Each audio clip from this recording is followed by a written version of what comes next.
Yep, it's Kenny coming back at you again. This is my workshop. This is where all the magic happens. When I have a brainstorm or whatever, I'll come out here and tinker with a bunch of stuff, take stuff apart, just make a lot of models. A lot of the models, get created out here. As you can see, some various models that are covered in dust. Yeah, you can do little fairy sculptures. Yeah, the model, tracks that I'm trying to make. I was trying to make an actual battery-powered model of the one I'm working on, but ran into a jam on that. But still looks cool. But this is all the tools that are used to create the various things or whatever. This is actually one of the claws. It's going to be used on one of the real robots. I think there's a motor in this one already, so as you can see, it takes a little bit more voltage, so the motor is barely running. It's a 24-volt system, as you can see, and I think we can pick up stuff. Let's see. That's too wide. Oh, I'll pick up this 9-volt. Yep, had enough grip to pick up the 9-volt. Well, of course, with more power, I'd be able to grip stuff a little better. As you can see, this is made out of just scrap, pieces of aluminum that I find, like, scraps of, just random scraps of aluminum I find, recycled from whatever. This is all cut out here with this nice bandsaw here. It's sliced right through this aluminum. All the holes are drilled with the bits here to do all the little holes in alignment.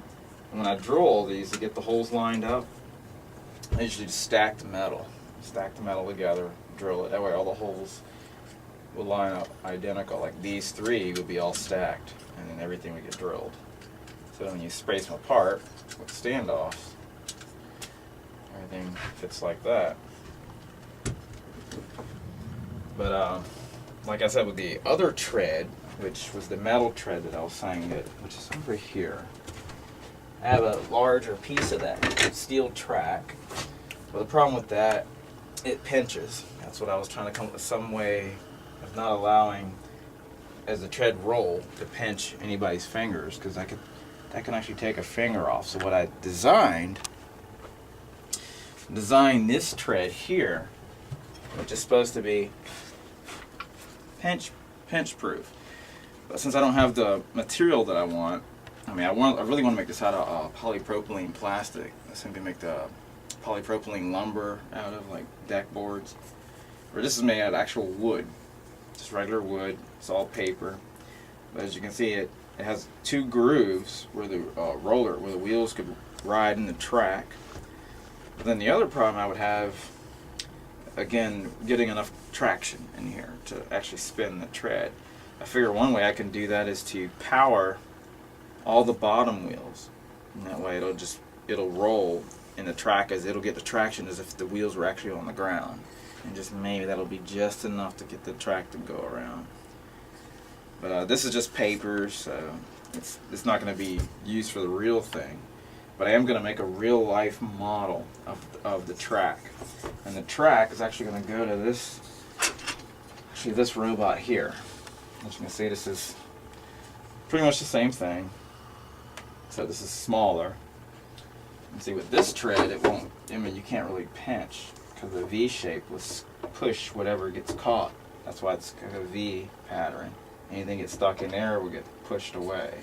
And that was the idea with that design versus the other tread. And this is a miniature of the one I want to build with that track, utilizing this track. But this is how I want the treads to be, nice triangular shape. It's kind of modeled after the ATV tracks, as you can see. That gave me the idea. But if I did have the money to buy the ATV tracks, I would have to take it apart and modify the suspension. Right now, the suspension wouldn't work with this design. As the ATV tracks I got it now, the robot would fall back. It wouldn't be able to stay upright because of the suspension would offset it. So I would have to redesign the whole bottom if I did buy it. But since I can't afford the treads, I'm making the treads. Like, these are made out of popsicle sticks. This is all wood. The inside's wood. particle board. It's even hollow. This represents the battery. It's going to go on the model. And then the arms are all wood. The hinges are made up from coat hangers. The little hydraulics, they slide in and out like real hydraulics. These are little cardboard tubes rolled up, and these are toothpicks. The toothpicks are rolled in what is that? Plumber's tape, the silver plumber's tape, to make it look like it's real metal, but it's not. And as you can see, when I bend the arms, you can see how the actuators slide in and out, just like the real thing. So this model shows if it, provided I had all the real materials, that it would work. If this is what it would be able to do once it is created. It'll be able to pretty much move kind of fluent, as you can see. I mean, it looks like the arm can't move like this. It looks too stiff to do all this. Then the head, it's going to be able to have these little ball joints, which I'm making the ball joints out of ball bearings. I'm going to make the actuators. They're going to be like little screwdriver servos, which is going to tilt the head up and down. There's going to be 2 pairs of CCD cameras in the head, where I can look around. Again, there's my microphones. These are my ears. So again, vents. This is a different approach. It'll take sound and reflect it down into the microphone. So, and this robot is going to be designed for being able to. I wanted something that could basically, let's see. I wanted something that can be able to drive around, roll up to a task, and be able to reach down and pick stuff off the ground.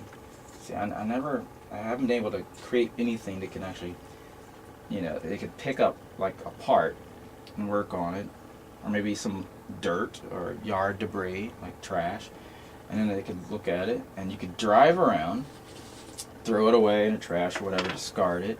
Plus, he'll be able to do gardening, so he'll be able to reach the ground, dig, whatever, pull weeds. Another cool thing about this other guy, the reason why he's designed this way, I'll give you a demonstration on why all these pieces are moving like this.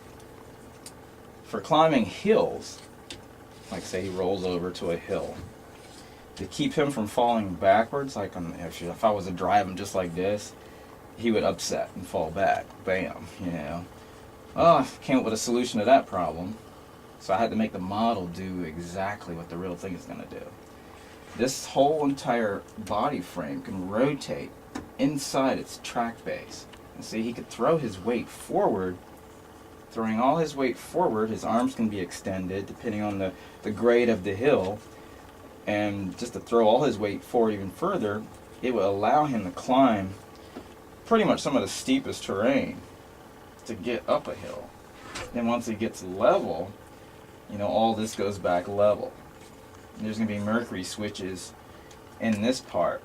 So the leveling process will be automatic. You wouldn't have to worry about leveling the robot with the controller. Of course, I wouldn't be able to, going down it wouldn't work because I'm limited on my parts, where the servos are.